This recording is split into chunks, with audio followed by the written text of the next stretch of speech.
Hello guys, good morning. Bulti lifestyle তোমাদের সবাইকে স্বাগত আর অনেক অনেক ভালোবাসা। তোমরা সবাই কেমন আছো? আশা করি খুব ভালো আছো। ভিডিওটাকে স্কিপ করবে না, পুরো ভিডিওটা দেখো। আজকে সকাল এখন বাজে 8:15 মতো। ট্রেন থেকে আমি আমার আজকের ব্লগটা স্টার্ট করলাম। কোথায় যাচ্ছি এত সকালে সেটাই বলবো। প্রথমত বাড়ি থেকে ভিডিওটা স্টার্ট করা হয়নি, কারণটা বলি। দেখো, আগের দিন মানে আজকে হচ্ছে বৃহস্পতিবার, মানে আমরা যেদিন তারাপীঠ, মানে কোথায় যাচ্ছি সেটা আগে বলে নিই, সেটা হচ্ছে তারাপীঠ। এই ভিডিওটা মানে দেখেই বুঝতে পারছো, এটা মানে দেখলেই বোঝা যাচ্ছে এটা তারাপীঠ। তো যাই হোক, আগের দিন জামাই ষষ্ঠী ছিল, বুধবারে আর কি জামাই ষষ্ঠী ছিল। এবার মা জামাই ষষ্ঠী করতে পারেনি, কারণ তারাপীঠে আসবো বলে তো একটা তাড়া ছিল, ওই গোছানোর একটা ব্যাপার ছিল।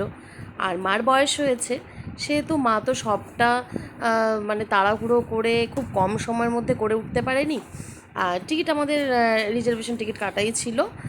মাকে বলা ছিল, এবার যেহেতু জামাই ষষ্ঠীতে আমরা যদি দুই বোন বাড়িতে যাই, আমার মার একটা ব্যাপার কী বলো তো, আমরা দুই বোন বাড়িতে গেলে যে শুধু দুই বোনকে নিয়েই জামাই ষষ্ঠী করে তা কিন্তু নয়। আমার মায়ের আবার অনেক লোক, মানে আশেপাশের একে তাকে না বললে আমার মা মানে ঠিক ভালো লাগে না। আজ পর্যন্ত আমাদের কিন্তু কেউ নেমন্তন্ন করে কোনোদিনও জামাই ষষ্ঠীতে খাওয়ায়নি, কিন্তু আমার মা কিন্তু কম বেশি অনেককেই জামাই ষষ্ঠীতে খাইয়েছে, তো সেটা আর বলছি না। তো ছাড়ো, যাই হোক, জামাই ষষ্ঠীর গল্পটা একটা আলাদা বিষয়।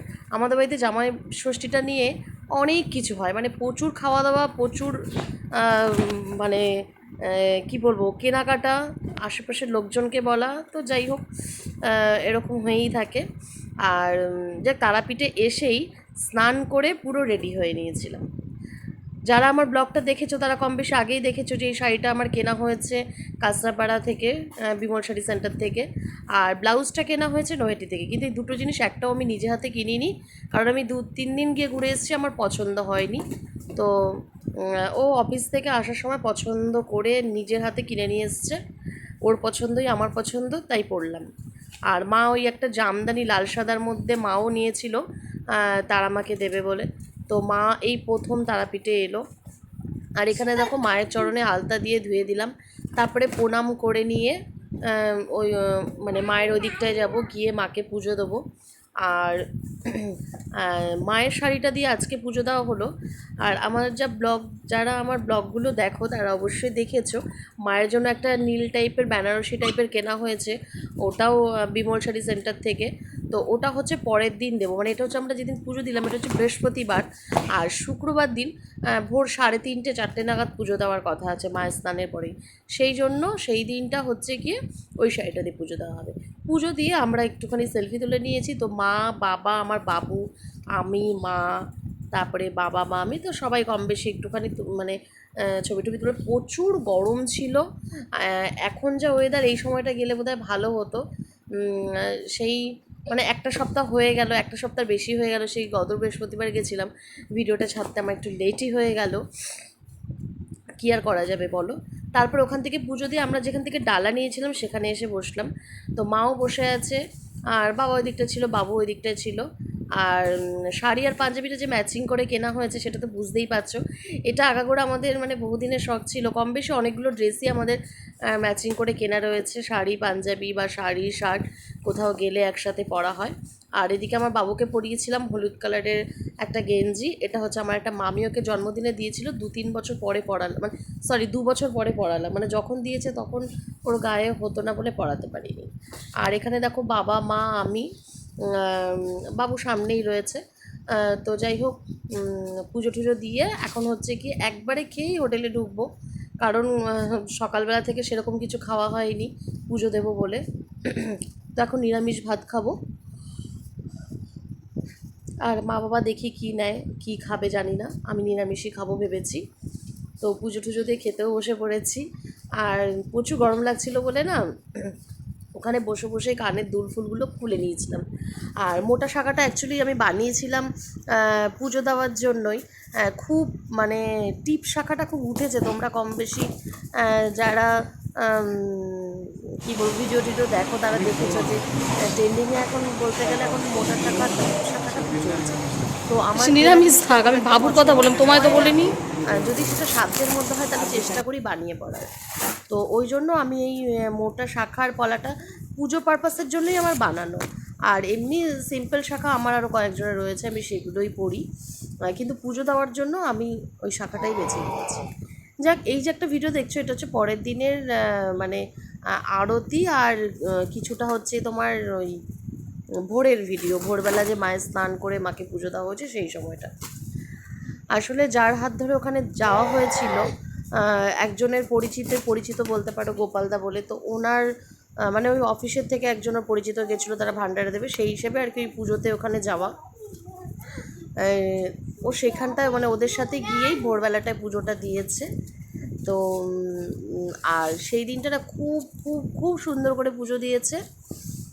মানে কি বলবো, খুব সামনে থেকে, মানে আরতিটাও দেখেছে একদম ভেতরে, মানে দাঁড়িয়ে থেকে মায়ের খুব কাছ থেকে, আর পুজোটাও ভোর রাতে যখন হয়েছে তখনও খুব কাছ থেকে।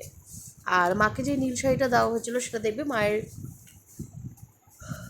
মাথার ওপরটাতে দেওয়া রয়েছে, যেটা ওই যে নীল শাড়িটা তোমরা দেখতে পাচ্ছ, এটা হচ্ছে ওই ভোরবেলার মানে পুজোর কিছুটা অংশ বলতে পারো, যে ওই সময় কিছু ভিডিও ক্লিপ নেওয়া হয়েছিল, সেই সময়টা আমি ছিলাম না, আমি বাবুকে নিয়ে ঘরে ঘুমোচ্ছিলাম, কারণ বাবুকে তো ভোর রাতে তুলতে পারিনি, তো সেই জন্য। আর এইটা হচ্ছে সন্ধ্যাবেলার একটা ভিডিও। সন্ধ্যাবেলাটা যখন আরতি হচ্ছিলো, বাবুটা খুব দুষ্টুমি করছিল, তো ওকে মানে মন্দিরে এখানটাই ছেড়ে দেওয়া হয়েছিলো, কারণ ওখানে তো গেটটা বন্ধ করে দেওয়া হয় আরতির সময়, সন্ধ্যা আরতির সময়, তো ওখানটাই খেলা করছিল। তারপরে যখন আমরা ঘরে চলে গেছিলাম, চারিদিকটা এত মেঘ করে এসছে যেন ঝমঝমিয়ে বৃষ্টি আসবে, প্রচুর বিদ্যুৎ চমকাচ্ছিল, দেখতেই পাচ্ছ, কিন্তু আদৌ কিন্তু সেদিন বৃষ্টি হয়নি। এই বৃষ্টি করে ওই দিন বিকেলটা আমাদের আর বেরোনো হয়নি। ও একটু বাইরে বেরিয়েছিল, আমি, মা, বাবা সবাই মিলে বসে চপ মুড়ি এসব খেয়েছি। আর রাতে খাওয়া দাওয়া হয়েছিল রুটি আর হচ্ছে নিরামিষ তড়কা। তো পুজোটা কিন্তু আমি এবার খুব খুব খুব ভালো করে দিয়েছি। একবার যখন দাদুর সাথে গেছিলাম, তখনও খুব সামনে থেকে, খুব মানে কি বলবো, অল্প সময় লাইনে দাঁড়িয়ে দিয়েছিলাম। এবারটাও তাই, তোমরা যারা যাবে দেখবে দুপুরবেলাটা খুব লাইন কম থাকে। আমরা দুপুরবেলাটাই চেষ্টা করেছিলাম পুজোটা দেওয়ার, তো দিতে পেরেছে। শনিবার দিন যা লাইন ছিল, ওরে বাবা, মানে যদি ভোর 3টে লাইন দেওয়া হয়, সেই লাইনটা বোধহয় বিকেল 3টে শেষ হবে, এরকম একটা ব্যাপার। যাক, তারপরে ওই খাওয়া দাওয়া যেরকম ঘরে চলছিল, একটু খাওয়া দাওয়া করে নিয়ে রাতেও তো বললামই, রুটি তড়কা ছিল, মুড়ি চপটপ খেয়ে নিয়েছি, মা, বাবা, আমি বসে নিয়ে। আর আমার তো মানে গেছি সেই কপালে যে মায়ের পুজো দেওয়ার পরে যে আলতা ফালতাগুলো, আলতা সিঁদুর, মানে প্রণাম করলে ওই যে মায়ের চরণে যে আলতাটা সিঁদুরটা মানে কপালে ছিল, সেগুলো আর ধোয়া হয়নি, মুখ টুক কিচ্ছু ধুইনি, এসে একটু খেয়ে দিয়েই শুয়ে পড়েছি। তো মাথা টাথাও আর আঁচড়ানো হয়নি, মানে শ্যাম্পু করেছিলাম, ওই অবস্থায় চলে গেছে, কিছুই করিনি। আর মানে কি বলবো, এবার হচ্ছে খাওয়া দাওয়া করে রাতে ঘুমানোর পালা। তো চলো, কালকে আবার সকাল সকাল উঠতে হবে, উঠে আবার বেরোতে হবে, কি ব্লগ দেবো জানি না।